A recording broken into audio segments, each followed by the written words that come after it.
Welcome to Show-Off Showdown! In this series, the fighters are called show-offs, and this is the series for the Show-Off Showdown! Now let's meet the show-offs for tonight's showdown, shall we? Tonight, we have a battle between two deadly female ninjas. That's right, Stealth Elf versus Kitana! I'll say this much, only one of these ninjas are going to walk away from this battle in one piece. I put links to the analysis on both characters in the description below. Now without further ado, it's time for the Show-Off 2 Showdown!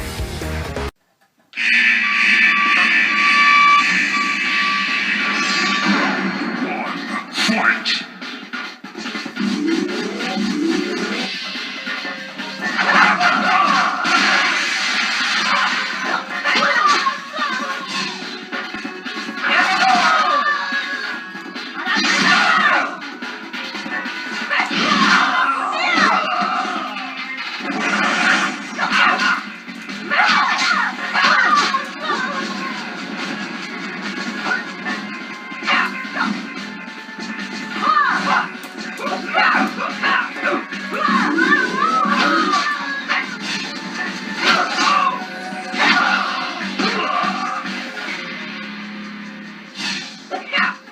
Round 2. Fight!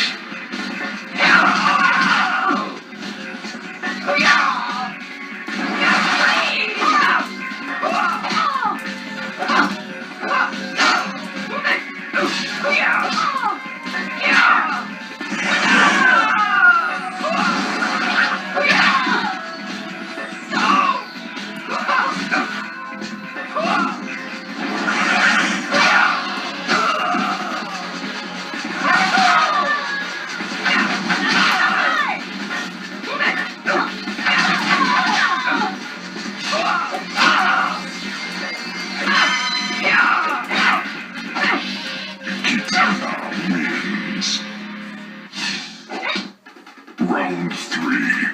Fight!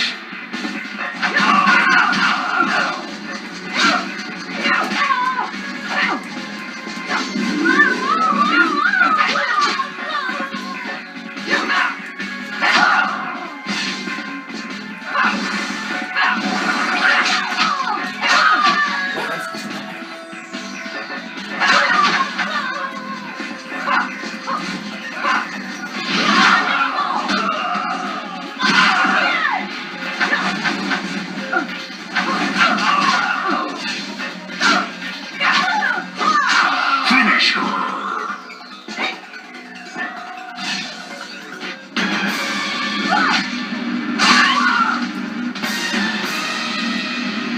Fatality. Whoa! Okay, I'm not so sure if Skylanders is really a kid's game anymore. I mean, I swear, I have never, and I mean never, seen a kid's game character do that before. That was just brutal. Yet epic. Now in all seriousness, let's discuss how and why Stealth Elf wins this deadly epic showdown. Now, I have done a lot of research and analysis on this fight, so there was a lot, and I mean a lot of information to cover. So I will try to explain as many details as I possibly can, and I will do so one step at a time. Now, you may want to get yourself a snack, because this is going to be a very long explanation. Okay, here we go. First off, let's discuss who is more skilled or who has more fighting experience. Now, as we all know, Kitana is a very skilled and deadly ninja warrior who's been around for over 10,000 years. So she definitely has a lot of combat experience. Now, how skilled and experienced is Stealth Elf, you ask? Well, just like Kitana, Stealth Elf is a highly trained ninja who is very skilled and deadly to her enemies. Now, believe it or not, the Skylanders have been around for over 10,000 years. I can prove it by showing you this screenshot from the beginning of the first level in Skylanders Giants. Now, Kitana and Stealth Elf both have fighting moves and attacks that revolve around slashing and cutting their foes to pieces with deadly razor-sharp blades, and delivering fast, devastating kicks. With all that gathered up, I think it's safe to say that when it comes to fighting skill and experience, Kitana and Stealth Elf are pretty much equal. Literally, these two ninjas are neck and neck. Now that we've covered how skilled and experienced they are, let's discuss some other categories, shall we? Now, when it comes to their basic choice of weapons, I think Kitana may have a slight advantage. Kitana's basic weaponry are her fans, which are made of metal and are very sharp, while Stealth Elf's basic weapons, or starter weapons, are her daggers, which are made from dragon fangs, which is technically just bone. While Stealth Elf's daggers are also very sharp, I think it's safe to say that Kitana's fans could cut through Stealth Elf's daggers as easily as they cut through bones. Now, Kitana may have superior basic weaponry, but there's kind of a downside to that. You see, Kitana uses those fans a lot to the point where they are the strongest things in her arsenal. Now, let's just say that Kitana may have a bigger arse, but Stealth Elf has a bigger arsenal. Okay, I admit it, that was uncalled for. Now, in other words, Stealth Elf has more weapons in her arsenal than just her normal daggers. She also has her Elven Sunblades, which are basically upgraded daggers that have double-sided blades and do even more damage. She also has her Golden Ninja Blades that look kinda like the Bat'leth from Star Trek. I think those would definitely be able to match Kitana's fins. And you know what they say? Never bring a knife to a gunfight. In other words, Stealth Elf has a machine gun that shoots daggers. That's right, you heard me. But of course, Kitana is capable of blocking projectiles, so that shouldn't be a big problem for her. But while Kitana's fans are the strongest thing in her arsenal, the most powerful weapon in Stealth Elf's clearly wider arsenal is her vehicle called the Stealth Stinger, which is a magical helicopter that was designed specifically for Stealth Elf to pilot. It can also turn invisible, and it runs on the power of 10 jillion thundervolts. Now, you're probably thinking that jillion isn't even a real number. Well, in real life it isn't, but apparently in the Skylanders universe it is a real number. Either way, it's hard not to assume that's a lot of power. This gives Stealth Elf quite an advantage, not just because it's, well, a helicopter, but also because when Stealth Elf pilots her vehicle, she becomes supercharged, which boosts all of her powers even further, and both her and her vehicle will become even stronger and more powerful. Now, despite being human, Kitana is actually very tough. She's strong enough to shatter human bones with her bare hands, feet, knees, elbows, head, and almost any other part of her body. But even more impressively, she's strong enough to karate chop a steel anvil in half, which takes about 90,000 pounds or 45 tons of force. Now, you're probably thinking that the anvil breaking thing is just a mini-game and any Mortal Kombat character can do it, which makes that a non-canon feat. But I'm going to discuss that later. Now, you'd think that's enough force to bring Stealth Elf down, but surprisingly it's not. Now, Stealth Elf may look skinnier than Kitana, but you shouldn't judge a book by its cover. Stealth Elf is actually incredibly durable. Believe it or not, Stealth Elf's tough elven body is durable enough to casually be struck by razor-sharp blades, bullets, bombs, missiles, fireballs, molten lava, poisons, laser beams, magic attacks, etc. She can also survive falls from great heights and recover from them almost instantly. Heck, she can even survive getting crushed by a giant robot. If Stealth Elf is durable enough to survive all of that, I think it's safe to say that a couple of fans should be no problem for her at all. Now, don't get the wrong idea, Stealth Elf is not invincible. There is a limit to how much damage she can take. After all, like most common game characters, she has a health bar, doesn't she? But luckily, Stealth Elf has a lot of health, and she has a great amount of natural armor and defense, which can help her withstand attacks and reduce the damage she takes. So it's going to take a lot, and I mean a lot of force to take her down. Oh, and let's not forget that Stealth Elf has a healing factor. Now, Stealth Elf's healing factor is not as strong as, say, Wolverine's, but it is still perfect for healing wounds and regenerating health over time. Now, it's possible that maybe Kitana's X-ray moves might be strong enough to slightly bend Stealth Elf's bones and joints, but not enough force to actually break them apart. Now, Kitana is still pretty strong, and her fans are still pretty sharp, so Kitana is going to have to put in a lot of strength and effort in order for her fans to penetrate Stealth Elf's incredibly tough elven skin. But an even bigger problem for Kitana is trying to land enough good hits on Stealth Elf because of how fast she is. Which leads me to speed. Now, this is no contest. Stealth Elf easily triumphs in speed. Stealth Elf is one of the fastest, if not the fastest of all Skylanders. Stealth Elf is fast enough to dodge most, if not all, of Kitana's attacks. Because of Stealth Elf's lightning-fast ninja reflexes, not even Kitana's cheap sneaky moves like teleporting behind her opponent and attacking them from behind would be able to work on Stealth Elf. Although Stealth Elf's mid-air acrobatic moves might leave her exposed to Kitana's pretty kicks, which can theoretically knock Stealth Elf out of mid-air, giving Kitana the opportunity to levitate Stealth Elf in a tornado and start landing some combos on her. So Kitana may be able to occasionally land a good hit on Stealth Elf, but most of the time, Stealth Elf is just too fast to hit. Also, Stealth Elf can turn invisible and set a decoy of herself running in another direction, to fool her opponents so she can ambush them. Because this battle had no prep time, this was something that Kitana was completely unaware of, and she definitely didn't see it coming. Now because these two ninjas are equally skilled and experienced, Kitana may be able to block some of Stealth Elf's attacks, but once Stealth Elf catches her by surprise, Kitana is going to get hurt, and she's going to get hurt bad. Now let's discuss their feats, shall we? Now Kitana has fought a lot of very tough fighters in the Mortal Kombat series, but Stealth Elf has also fought a lot of very strong and powerful opponents in the Skylanders series as well. A lot of the characters in Mortal Kombat are very tough and hard to beat, and Kitana was able to handle and even beat most of them. But Stealth Elf has taken on much bigger, stronger, and more powerful foes than Kitana has. Stealth Elf has defeated several other Skylanders to be legendary, and she has even fought massively powerful enemies that are like the size of Godzilla, such as the Archean Robot Empire of Skylander Giants, and the Titans from Superchargers, for examples. Stealth Elf has even defeated some of the most powerful and dangerous villains in all of Skylands, including Chaos, Chaos's mother, the Doom Raiders, the Darkness, and more. Besides, like the prelude I've written for this battle earlier stated, Kitana has lost her fair share of fights against just about every single fighter on the block in Mortal Kombat. Which, believe it or not, Stealth Elf usually wins against almost every opponent she fights in the Skylanders series. Now, some people are probably thinking Kitana should have won because Kitana has fought gods and Stealth Elf hasn't. Well, that's not entirely true, and I will explain why. First off, these so-called gods in Mortal Kombat series are not as godlike as you think. Remember, none of the characters in Mortal Kombat are exactly immortal. Or in other words, everyone in the Mortal Kombat series can die physically, hence the name Mortal Kombat. In a way, the gods in Mortal Kombat are kind of like the gods from God of War, sort of. These gods are more like demigods. They may possess godlike powers and abilities, but none of these gods are omnipotent, and they are all technically mortal.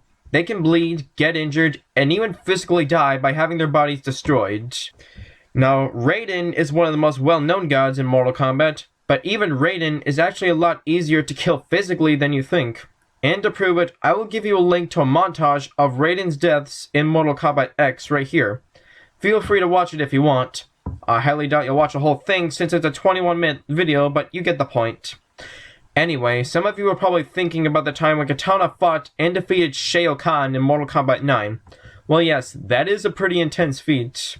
After all, Shao Kahn has proven to be one of the strongest, if not the strongest being in the Mortal Kombat universe. But believe it or not, Shao Kahn isn't really that much of a god, if you think about it, and he isn't exactly immortal either, technically. He needs to constantly consume souls in order to increase both his power and his lifespan, plus his physical body can too be destroyed with enough force. In fact, Shao Kahn has actually died many times in the Mortal Kombat series. Now, you're probably thinking that Shao Kahn is still a much stronger and more powerful foe than anything that Stealth Elf has faced in the Skylanders universe, right? Wrong. Believe it or not, just like Kitana, Stealth Elf has two fought godlike beings. In fact, the foes that Stealth Elf has faced might actually be even closer to actual gods than the gods in Mortal Kombat. Here, allow me to explain. For example, in Skylanders Trap Team, the notorious villain known as Chaos harnessed the power of magical crystals known as Traptanium. Traptanium is said to be the most powerful source of magic in all of Skylands, and has been clearly stated multiple times in Skylanders Trap Team that Traptanium has limitless power. So when Chaos absorbed the power of Traptanium, he became Traptanium Chaos, and he pretty much gained potentially limitless and godlike power. Traptanium has limitless power. We must stop Chaos before he can charge himself up even further. Otherwise, he will be nigh unstoppable. Traptanium Chaos is extremely hard and even almost impossible to beat, especially if you're playing on Nightmare difficulty during the boss battle in Skylanders Trap Team. But after a long and extremely hard epic battle, Stealth Elf is able to eventually defeat Traptanium Chaos and save Skylands once again. But that's not all. One of the toughest and most dangerously powerful threats that Stealth Elf and the Skylanders have ever faced was none other than the Darkness. The Darkness is a godlike entity of pure evil. Not only can the Darkness literally eat the sky, but he also has the power to consume and destroy every world in the entire universe. Basically, the Darkness is like the Skylanders version of Galactus. Don't believe me? Then just watch this clip. That's why we're supercharged with love. You got to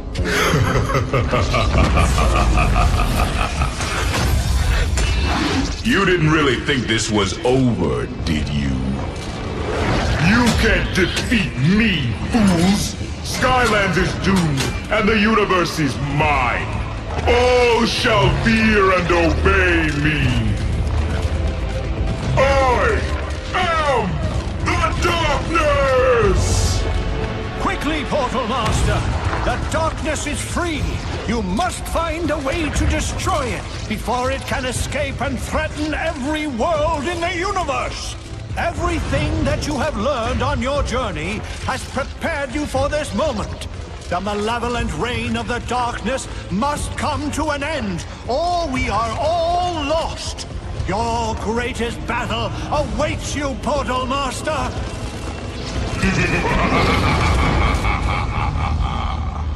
So yeah, but before the darkness could destroy all of Skylands and then attempt to rule every world in the universe, Stealth Elf piloted a supercharged vehicle and used it to bring down and destroy the darkness once and for all.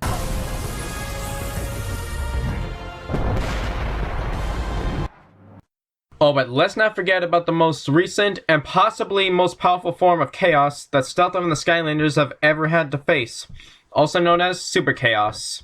Now yes, I know that he looks just like a Super Saiyan God Super Saiyan, but that's not what I'm talking about. Super Chaos is Chaos's latest and possibly most powerful form yet from Skylanders Imaginators. This form of Chaos is powered by Imaginite, aka Mind Magic, which is a type of magic unlike any other that was used by the Ancients, who are basically the gods who created Skylands. That's right, unlike the gods from Mortal Kombat, the Ancients from Skylanders are literal gods. Or at least they are closer to actual gods than the gods in Mortal Kombat. Anyways, the Ancients used the power of mind magic to create all of Skylands and the entire Skylanders universe. I just happen to be the smartest, most powerful brain in the known universe. Now, in the game Skylanders Imaginators, Chaos was actually teamed up with one of these Ancients. And that's how Chaos was able to achieve this godly form. With the help of one of the Ancients, Chaos was able to not only create his own evil Skylanders called Doomlanders and make them even more powerful, but also harness the full power of mind magic, and he essentially became a god. But despite Super Chaos being as powerful as a god, and having a powerful army of Doomlanders, Stealth Elf was still able to take out his army and defeat Chaos once again. Eventually. Now, I know some of you might be thinking, which brings me to game logic. It's time to discuss the logic in both the Skylanders and Mortal Kombat video games. Now, some of you are probably thinking that you can use any Skylander to fight the godlike villains I mentioned earlier. Well, if that's what you're thinking, then, well, I guess you're right. But believe it or not, this kind of character logic is no different from Mortal Kombat's character logic, and I will explain how and why these two kinds of character logic in both video games are not so different from each other. Now, of course, all Skylanders are great legendary heroes, which includes Stealth Elf. Well, let me put it to you this way. If all of the other Skylanders can fight these godlike foes, then Stealth Elf can do it too. And in fact, because Stealth Elf is a member of Eon's Elite, the strongest of all Skylanders, she can most likely do it better than most of the other Skylanders can. Here's an example. If any of you have the game Skylanders Trap Team, then try fighting Traptanium Chaos in the boss battle on the last level in the game on Nightmare difficulty, and while you're doing that, first try using any regular Skylander you have, and after the Skylander you use gets quickly defeated by Chaos, try using Eon's Elite Stealth Elf, assuming you own her figure, and then you will see how much easier it is to fight and eventually defeat Chaos with an Elite Skylander like Stealth Elf than it is with any regular Skylander. Anyway, yes, it's true that you can use any Skylander to fight villains such as Chaos and the Darkness, but once again, if every other Skylander can fight them, Stealth Elf can do it too. And believe it or not, this exact same kind of character logic applies to the Mortal Kombat games. You see, in Skylanders, you can choose from a selection of figures on your shelf, and once you've chosen a Skylander, you can play as that character in the game. And in Mortal Kombat, you can choose from a selection of fighters on a character selection screen, and once you've chosen a fighter, you can play as that character in the game. You can choose from any character in the Mortal Kombat games and use them to fight other characters in the game. In Mortal Kombat, anyone can fight anyone. And believe it or not, you can do that exact same thing in the Skylanders PvP battle mode in Spyros Adventure, Giants, and SWAT Force. In both Mortal Kombat and Skylanders PvP battle mode, two players can choose a character from a selection of many different characters with different powers and abilities, and then they play as those characters and use them to fight each other in a one-on-one match until one of the player's characters beats the other. And just like how you can use any Skylander to fight and defeat villains such as Chaos and the Darkness, you can also use any Mortal Kombat character to fight and kill Mortal Kombat villains such as Shao Kahn.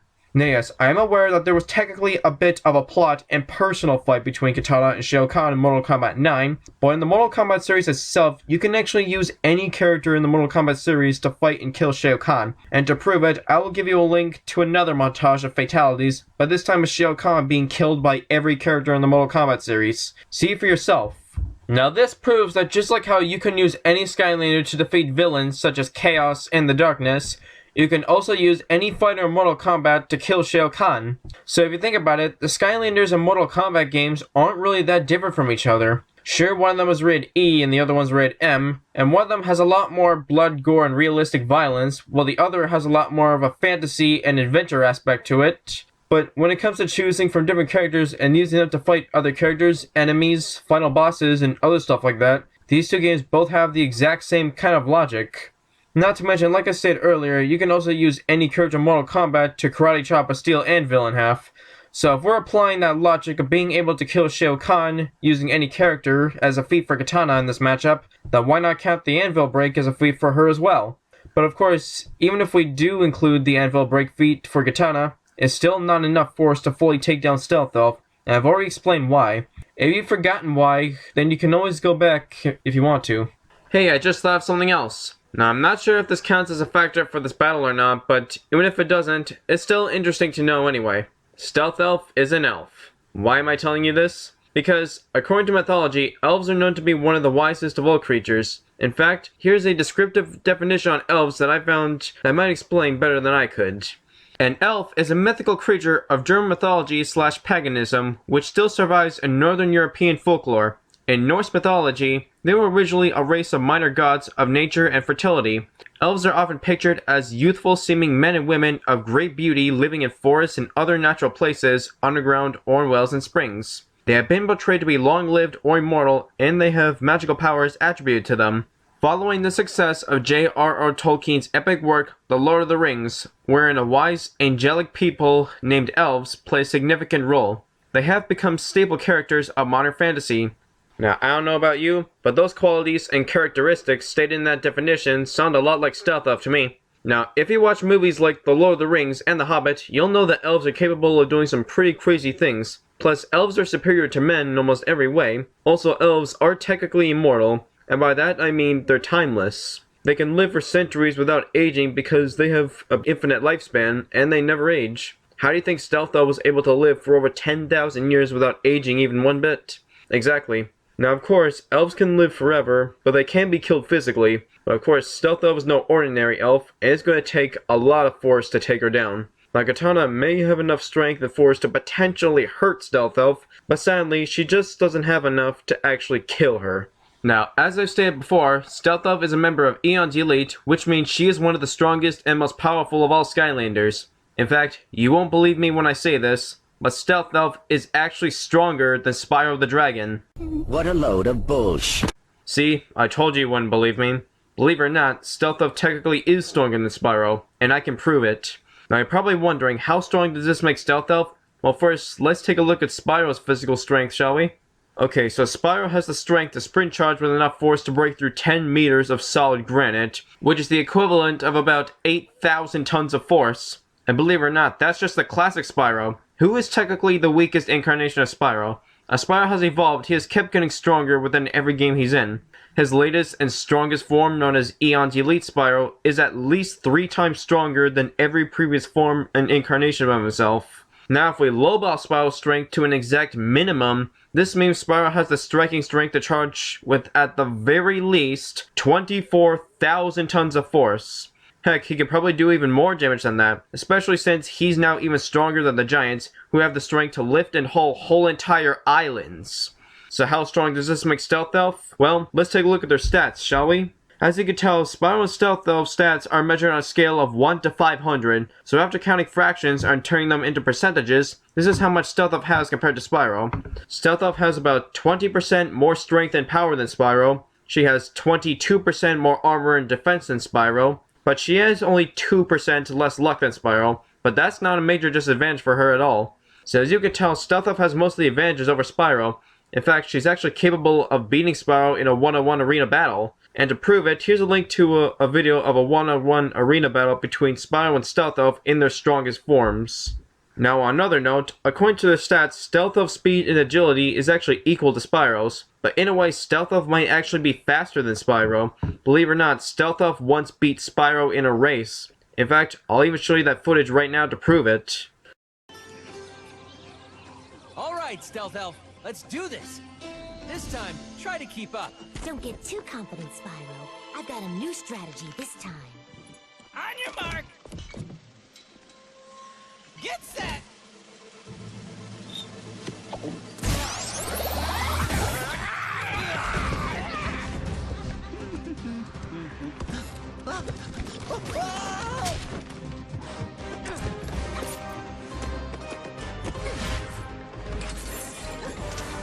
Oh, yeah! Holy smokes, not my sandwiches! Easy there. Daddy's got you.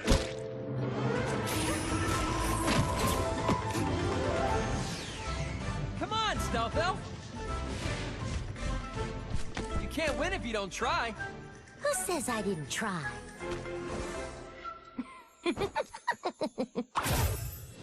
Did you see that? Stealth Elf was so fast that Spyro didn't even see her cross the finish line. Probably because he was distracted by Stealth Elf's decoy, but still, that's pretty fast.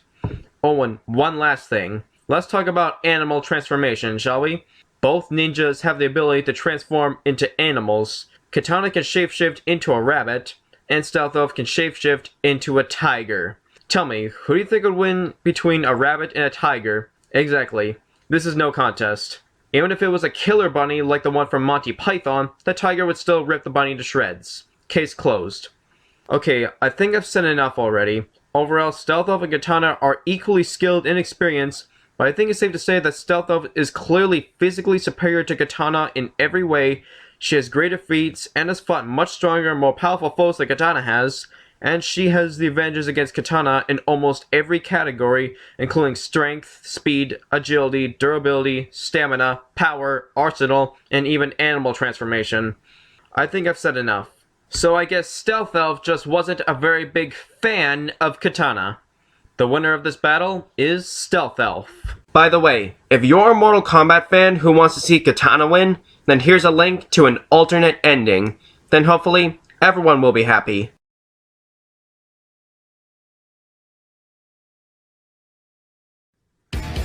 Got any ideas for Show-Off Showdown? Then let me know in the comments below, and hopefully, I just might do them. Now stay tuned for the next episode of Show-Off Showdown!